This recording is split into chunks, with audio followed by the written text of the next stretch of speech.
하나님 말씀은 출애굽기 12장 21절부터 36절 말씀입니다. 25절부터 28절 말씀까지를 합독하고 출애굽기 12장 21절부터 36절 말씀까지를 보도록 하겠습니다. 그러면 25절부터 28절 말씀까지를 합독하도록 하겠습니다.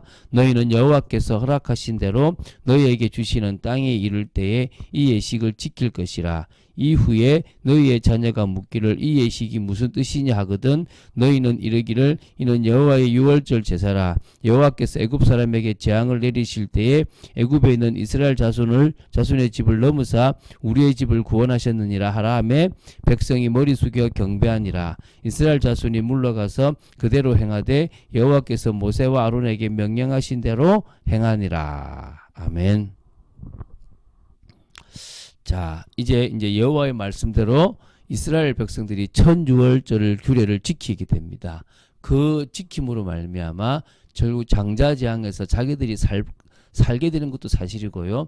또 더 나아가서 바로 왕이 드디어 이스라엘 백성을 나가라고 명하게 됩니다. 하나님의 말씀대로 된 거죠. 그러니까 이게 방법이에요. 뭐가 방법이냐 그러면 지금 잘 보시면 우리가 생각하는 식으로 나가는 게 아니잖아요. 막 싸워서 협상해서 뭐 줄 건 주고 받 건 받고 막 그래서 싸워 이겨서 나가는 그런 게 아닙니다.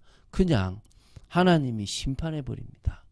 그 이스라엘을 핍박했던 애굽이라는 나라와 그 바로 왕을 그 애굽이 가장 의지하고 믿었던 10가지 재앙을 가지고 완전히 멸해 버립니다. 그리고 그들 스스로가 항복해서 내보낼 수밖에 없게 하는 것입니다. 여러분 이 방법을 조금 알면 지금 우리가 하려고 하는 많은 방법들을 다시 한번 이렇게 검토해보고 점검해 볼 수 있어요. 아니면요 그냥 하나님의 말씀은 말씀이고 방법은 여전히 내 방법대로 하게 되는 겁니다. 이 하나님의 방법을 조금 이해하면요 우리가 모든 것들을 해나가는 것들을 조금 더 넓게 이해할 수 있을 거라 생각됩니다. 자, 오늘도 이제 두 문단인데요. 좀 긴 내용을 좀 빨리 보겠습니다. 먼저 보게 될 출애굽기 12장 21절부터 28절은 모세가 하나님께 받은 유월절 규례에 대한 말씀을 이스라엘 장로들에게 증거하는 내용입니다. 그래서 이 장로들에게 이 유월절 규례를 가르쳐 주고요. 그게 또 이제 전달되도록 하는 거죠. 심판 때도 마찬가지입니다. 이 구원받을 수 있는 방법을 교회가 제시하고 그것을 성도들이 받고 또 다른 사람들에게 전달하는 그런 방식이겠죠. 그죠? 그래서 또 그리고 이 유월절은 지금부터 계속 지켜오고 언제까지요? 그때부터 지켜온 거죠. 예수님이 십자가 지실 때까지 지켜온 겁니다. 이제는 지킬 필요가 있다 없다? 없습니다. 왜? 그 주인공이 왔으니까. 그림자였던 유월절은 사라져 버리고 그것의 주인공인 예수님이 오셨기 때문에 이제 유월절 우리는 지키지 않습니다. 예수님께서 오실 때까지 이들은 유월절을 사실 지키게 되어 있었던 거죠. 자, 두 번째 다음으로 보게 될 게 출애굽기 12장 29절부터 36절입니다. 이스라엘 출애굽의 이 결정적 계기가 된 사건으로서요. 애굽의 하나님의 10번째 재앙, 무슨 재앙이죠? 장자가 죽는 장자재앙입니다. 이게 임했습니다. 그래서 애굽의 모든 장자, 가축까지 다 죽게 됩니다. 그러니까 이제 막 부르짖어 막 원통한 눈물이 막 애굽 전역에 가득하게 되는 것입니다.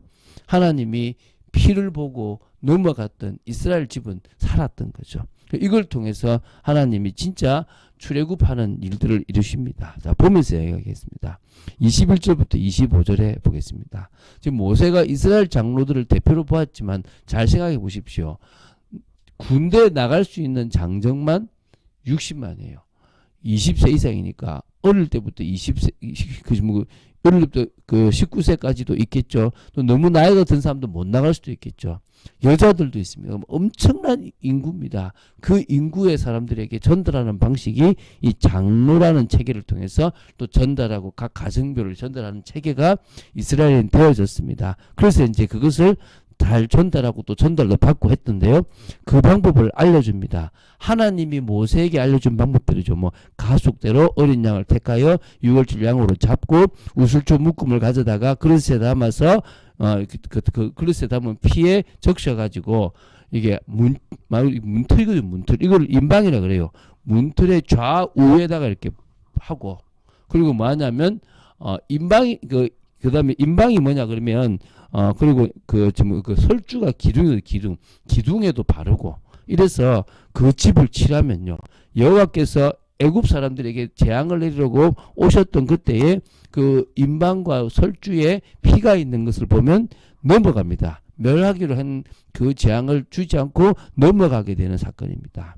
그래서 24절에 이 사건을 규례로 삼아라서 후대에게 전달하라 그럽니다. 영원히 지키라고 합니다. 영원히 지키라고 한 것은 예수 그리스도로 완성되니까 그때까지 가라 이 말이겠죠. 그죠? 그래서 이게 바로 하나님께서 인간을 구원하시는 메시아 언약, 그 구원의 길과 관련되어 있기 때문에 지키라고 한 거죠. 그런데 가나안 들어가서 제대로 안 지켜요. 왜? 관심 없거든요. 사실 이것을 지켜나가는 것보다 더 큰 축복이 없는데 잊고 있는 거죠. 우리는 십자가와 부활을 늘 기억해야 됩니다. 그건 처음에 아는 게 아니라 계속적으로 알아야 될 중요한 내용임을 기억하시기 바랍니다. 자, 26절부터 28절입니다. 자, 그리고 이제 자녀와 후손이 이 예식에 대해서 물을 때가 있을 건데 그때는 반드시 설명을 해주라는 겁니다. 그래서 여러분 신앙은요. 부모가 자식에게 설명해주고 위에 사람이 아래 사람에게 있었던 중요한 것들을 설명해줍니다. 그런데 엉뚱한 어떤 형식을 설명해주는 게 아니라 본질과 의미를 설명해줘야 됩니다. 지금 이런 의미를 설명해주라는 겁니다. 교회도 마찬가지입니다. 껍데기 안 해도 돼요. 그 의미, 주일 성수의 본질이 뭔지, 예수를 믿는다는 것의 본질이 뭔지, 우리가 구원받았다는 것의 진짜 본질과 의미가 뭔지를 설명해 줘야 돼요. 오늘 그런 설명이 되어질 때요, 진정으로 하나님의 역사가 일어나게 되어 있습니다. 자, 여기 보면요, 6월절 제사라는 사실을 심어주는 거죠. 다시 말하면 애굽 사람에게 재앙을 내리실 그때에 이스라엘도 그 재앙을 받아야 되는데 그것을 넘어갈 수 있도록 방법을 알려주셨다. 다시 말하면 인간이 멸망해야 될 때 멸망하지 않는 길을 알려주셨다는 것과 같다는 거죠. 그래서 오늘 이게 우리가 기억해야 되는 것입니다. 우리는 중요한 사실을 전달하고 그들이 신앙을 가질 수 있도록 만들어야 됩니다. 그래서 가정에서 가정 예배를 드릴 때 성경이 풍성하고 그 의미와 본질이 전달되도록 해야 될 줄로 믿습니다. 자, 29절부터 34절을 보도록 하겠습니다. 이제 드디어 애굽에 내린 10가지 재앙 중에서 마지막 재앙인 10번째 재앙 장자 재앙이 애굽 전역에 임합니다. 어쨌든 처음 난 건 다 죽습니다. 왕위에 앉은 그 바로 왕의 장자부터 저 감옥에 갇혀서 지금 이 애굽에서 필요 없다고 생각되는 그 사람의 장자까지 가축에 처음 난 것까지 다 치시는 겁니다. 생각해 보십시오. 아침에 일어나기 전에 이미 밤에 죽어버려요. 와, 막 부르짖음이에요. 막 애굽 전역에 가득 있었던 겁니다. 이 생각해 보십시오. 애굽이라는 큰 나라에 죽음이 막 임하니까 이거는 죽음을 당하지 않은 집이 하나도 없다 그러지 않습니까? 그러니까 이제 밤에 이제 아예 아침들이 밤에 부릅니다. 모세와 아론을. 이 바로 왕뿐만 아니라 신하들의 모든 장자도 다 죽어버렸지 않습니까? 너희와 이스라엘 자손은 일어나 내 백성 가운데서 떠나 너희의 말대로 가서 여호와를 섬기며 너희가 말한 대로 너희 양과 너희 소도 몰아가고 나를 위해서 축복해라. 가라 빨리. 너희들이 있으면 더 어떤 일이 벌어질지 모르겠다. 나가라. 여러분 하나님의 방법이 이해되시기 바랍니다. 우리가 현장에서 하나님의 방법을 따라가면요 가장 손쉽게 하나님의 영광을 드러내고 하나님의 나라를 이룰 수 있을 줄 믿으시기 바랍니다. 여러분이 정말 여러분의 방법인지 하나님의 방법인지 점검되시기 바랍니다. 아예 항복을 해보냅니다. 항복 안 하면 답이 없거든요. 더 심해지면 이제 자기도 죽을 판이니까 내보낼 수밖에 없습니다. 그래서 이제 백성들이 발효되지 않은 이 그 못한 반죽 이 담은 그릇을 뭡니까 옷에 싸가지고 어깨에 메고 나갈 준비를 합니다. 35, 36절입니다. 그리고 이스라엘 자손들은 모세가 말한 그러니까 모세 말대로 했기 때문에 애굽 사람으로부터 은금 패물과 의복까지 미리 구했습니다. 그러니까 애굽 사람의 물품을 뭘로요? 싹으로 받는 거죠. 여러분 공짜 없습니다. 여러분이 한 것에 대해서 하나님은 갚으십니다. 저는 그건 믿거든요. 제가 동쪽에서 사역하면 하나님 그 사람이 우리 교회에 오지 않고 그 사람이 진짜 하나님이 원하시는 대로 살렸다면 서쪽에서 있는 사람을 우리 교회에 보낸다고 믿습니다. 단지 제가 좀 더 뭐라 하냐면 처음 있었던 사람들이 서기를 바라요. 또 한복에 많은 사람들이 들어오기 전에 정말 양육되기 원합니다. 제가 원하는 대로 세워지시는 분도 있고 그러지 못하는 분도 있습니다. 뭐 어쩔 수 없죠. 왜? 개인의 선택과 개인이 하고자 하는 그 열심대로 응답받게 되어 있습니다. 저는 여러분들에게 응답받도록 길을 제시해 주고 방향을 제시해 줄 뿐이지만 그 응답을 받는 사람은 여러분들이라는 겁니다. 사가랴와 엘리사벳이 그 시대에 하나님이 인정하는 사람이 됐던 거예요. 사람의 인정을 받을 필요는 없습니다. 저의 인정도 받을 필요가 없습니다. 누구 인정받으면 된다고요? 하나님의 인정을 받았어요. 하나님이 저 집안이면 내가 메시아의 앞길을 예비하는 이 세례 요한으로 합당한 가정이고 가문이겠다 싶은 그 집이 되어야 될 줄로 믿습니다. 하나님께서 그러도록 또 은혜도 많이 주셨겠지만 그럴 수 있도록 믿음의 삶을 한 걸음 한 걸음 살아나갔던 집이 바로 사가랴와 엘리사벳입니다. 그래서 여러분 말씀이 딱 선포됐을 때요.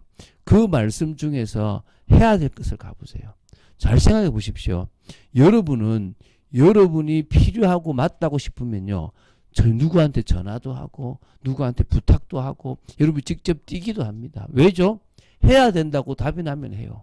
그런데 뭐는 안 합니까? 하나님의 말씀에 따라서 해야 될 일은 주춤해요. 이유가 뭐겠습니까? 하나입니다. 아, 이거 내가 꼭 해야 되나? 이거 내가 안 해도 될 것 같은데? 라는 생각도 이거 하면 이것저것 자꾸 눈에 밟히는데 그럼 안 하게 되는 겁니다. 명심하셔야 됩니다. 우리는 하나님이 원하시는 길을 한 걸음 한 걸음 걸어가는 사람입니다. 그게 믿음의 삶입니다. 그게 믿음의 도전입니다. 그럴 때 하나님이 어느 순간에 우리의 그 걸음을 복되게 하고 우리에게 문제가 되는 일들을 해결하시기 시작하십니다. 그 일들이 시작되는 여러분 되시기를 주 예수 그리스도 이름으로 축원드립니다. 주는 그리스도시요 살아계신 하나님의 아들이심을 고백합니다. 한 주간 또 말씀을 따라 인도받으며 우리의 모습들을 봅니다. 정말 저희들이 더 인도받을 수 있는 축복 있게 하여 주시고 말씀을 따라가는 비밀 있기를 간절히 소원합니다. 늘 아닌 것처럼 보이지만 살아가는 저희들의 인생이 정말 이제는 주님을 위해서 살아가는 복된 인생 되도록 지켜 주시옵소서. 주 예수 그리스도 이름으로 기도드립니다. 아멘.